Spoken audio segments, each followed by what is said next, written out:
নমস্কার বন্ধুরা, আজকে আমি চলে এসেছি বৃন্দাবন এবং আজকে আমার বৃন্দাবনের প্রথম দিন। তো প্রথম দিনটা আমি নষ্ট না করে বেরিয়ে পড়লাম গোকুলের উদ্দেশ্যে।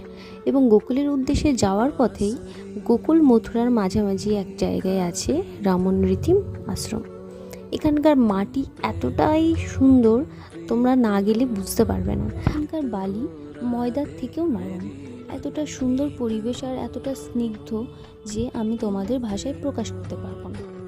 এখন বাজে মোটামুটি দুপুর 2টো, কিন্তু এখানে কোনো রকম কোনো গরম বা বালি গরম হয়ে যাওয়ার কোনো কিছু নেই।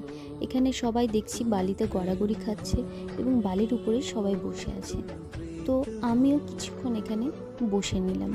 এতটা শান্ত পরিবেশ যে আলাদাই একটা শান্তি পাওয়া যাচ্ছে। এখানে গিয়ে দেখলাম এখানে অনেক ছোট ছোট ছাউনি দেওয়া ঘর করা আছে। এখানকার মুনি ঋষিরা এখানে ধ্যান করেন এবং তারা বিশ্রাম নেওয়ার জন্য এই ঘরে থাকেন।